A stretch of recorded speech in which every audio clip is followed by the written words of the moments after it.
Magandang araw mga kaibigan. Pag-usapan natin ngayon ang pahayag ni Senator G.B. Ejercito tungkol sa impeachment case laban kay BP Sara. Gusto ko lang i-advertise, mayroon tayong stock ng dark chocolate o tablia, kakao, sikwati. Pwede kayong mag-order, tawag or text kayo sa number na ito, 0916-9000-997. Kaya limited po ang stocks, kaya first come, first serve basis. Hindi po ako nagninegosyo ng bagay na ito. Ako, gumagamit ito, iniinom ko ito everyday and it's good for my health. Kaya ini-encourage ko kayo to do the same. Tapos, gusto kong matulungan yung farmer na nagtatanim ng kakao at nagbebenta ng kanilang produkto. Okay, so ito, mayroong pahayag ni Senator G.B. Ejercito sa UNTV News. To me, magandang development ito dahil hindi siya excited sa nauupo bilang senator judge. Kasi nasasayang ang panahon. May halong politika ito. Dapat pagtuunan natin ang ating gross domestic product na nauunahan na tayo ng Vietnam. Wow, that's good. Okay, pakinggan natin si Senator Ejercito, then bigyan natin ng reaksyon. Plano ni Senador J.V. Ejercito na kumuha ng isang retired justice kung kakailanganin ito para sa impeachment trial laban kay Vice President Sara Duterte. Ito ay upang mapatibay ang kanilang legislative team, lalo't unang beses siyang tatayong impeachment judge sa isang impeachment court. Ngunit paglilinaw ng mambabatas, hindi siya excited o sabik na gawin ito at may sentimiento siya sa pag-usad ng impeachment case. So sir, excited ka ba sa pag-upo bilang impeachment judge o may concerns ka? Actually, hindi. Kasi Hindi. I have always been, natitira pa nga ako, no? Napapasya ko dahil sinabi ko, napakaaga nitong bickering. Oo, hindi rin bickering, legal. Opo, but whether you like it or not, an impeachment is part political. Oh. Siguro half-half. Half legal, half political. Politika ang dahilan. Sa dami ng problema ng ating bansa. Correct. All of these things have to take a backseat again. Isa sa mga nais ni Senador Ejercito na pagtuunan ng pansin ay ang pagtaas ng Gross Domestic Product o GDP ng ibang ASEAN countries. Ang GDP ang kabuang halaga ng lahat ng mga produkto at serbisyo na nilikha sa loob ng bansa sa loob ng partikular na panahon. Aniya, opisyal nang nahigitan ng Vietnam ang Pilipinas dito na maaaring magpababa ng oportunidad sa bansa. Ang worry ko dito, Vietnam's GDP is going 8%. Tayo po bumababa, no? Ang kanilang infra tuloy-tuloy. Ang worry ko rito, pag yung mag-upgrade na sila ng status to emerging economy, lahat ng foreign investments, yung mga mawawala sa ibang lugar, sa kanila na mapupunta. So we are wasting so much opportunities. Asher Kadapan Jr., UNTV News and Rescue. Okay, so maganda yung sabi niya. Dahil sa kaguluhan sa ating bansa, political instability sa bansa, ang mga investors, wala na. Kakaunti na nga ang ating foreign investors, tapos ito pa, may impeachment pa, I don't know, anong mangyari, di talagang pupunta sa Vietnam, sa ibang ASEAN countries, yung mga investors. Tama, si Senator GB. So, hindi siya excited. Ang iniisip niya yung pagtaas ng ating ekonomiya or yung gross domestic product na bumababa. Ang Vietnam tumataas. So, it's a waste of time itong impeachment, sabi niya. So, to me, that's a positive development, positive remarks, pabor kay BP Sara. Bakit? Hindi siya interesado eh. Parehas sila ni Senator Jinggoy Estrada. Wala rin. Tutol si Senator Jinggoy na magkaroon ng impeachment. Sinasabi niya na yan. Siguro, opinion ko lang ito, yung naranasan ng kanilang ama, na si former President Joseph Estrada na nag-undergo ng ganyang impeachment at hindi maganda.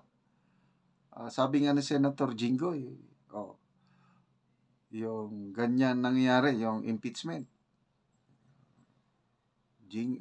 Estrada, Corona, iba pa. Gumanda ba ang ating bansa? Wala naman. Lalo tayong ano.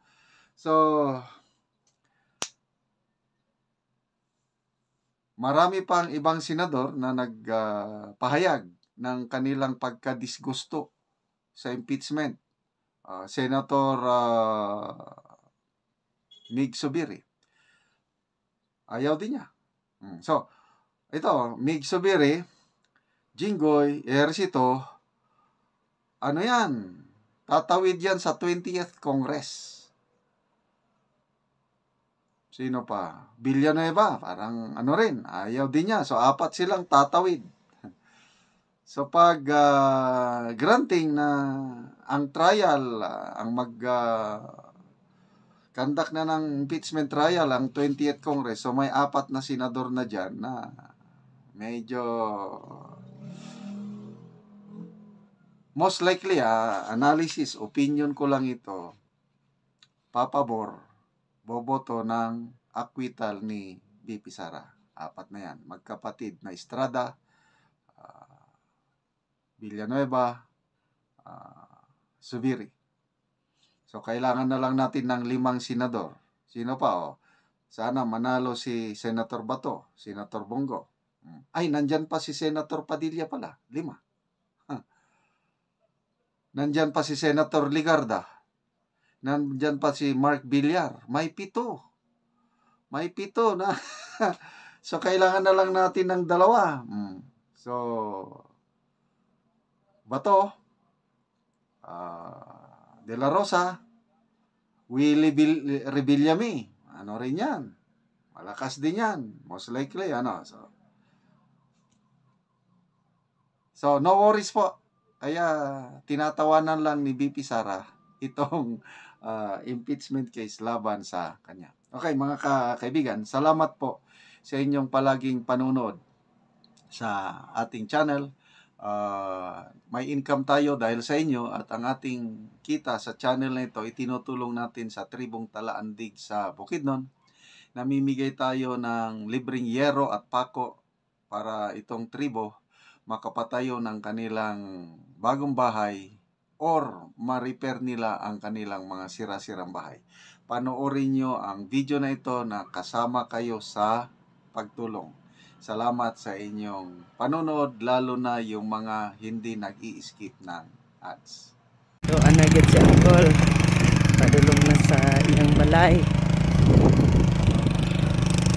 Ano na siya. Okay, naanami diri sa Ilaya. O naabot na gyud ang ngero ni Uncle nga gipakarga sa iyang igsoon, sa motor sa iyang igsoon. So karon naa na ang ngero. Abot na og si Uncle gadali-dali na siya og panday kay iatop ra ni karon niya ang sen, kay gadali-dali na lagi siya kay kaulanon na pod diri sa amuang ngit-ngit na sad ang palibot. O man na siya ang kuan ang okay, maayong buntag sa tanan nga nagatanaw sa video sa YouTube. Salamat kayo sa inyong pagsubaybay, pagsuporta sa pagtanaw. Og ako ang gitahasan, gisugo ni Sir sa pagvideo sa mga balay, sa mga tao nga makaluluoy tungod kay tulo na o gaulanan na sila og muulan. So mayong buntag og ang akong ikasulti, mga ilang kong pasensyahan lang ko ninyo o pasayloon lang ko ninyo kay dili ko kabalo mag Tagalog. Mahina ko sa Tagalog kay kanang among pinulungan, among inistoryan Talaandig me. So dagan salamat maro ko to akong istorya. God bless. Atong tanawon si tatay, iyan ang gai butang sa ibabaw ang tabang sa sin. So mo na ni si Uncle nagpatindog nagbalay o si tatay ni tabang sa iya. i-atop na nila og dali kay kaulanon na akso na pud sila og kabalaka kay ilang balay tulo og kini dali ra gyud nila kay karon matop ni. So diri na daw sila matulog karon kung mahuman ni atop kay dali-dalion daw ni angkol. Oo. So ako silang tan-awon pod ang ilang balay sa sulod na kadtong nagatulo na nga ilang balay nga ka. Ngayong buntag ante. Kasi mong mama dong. Oh, mo na ni ang ilang balay nga tulo na. O makita na to ang hero. Nga kuan na gyud, luag na kaayo ang mga bulsot. Oh, moon na nga natagaan sila og hero.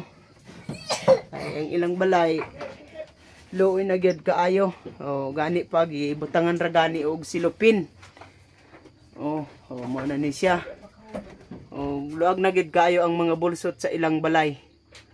Oh, mo ni nga karon nga kaulanon na, dali-dali na sila og atop.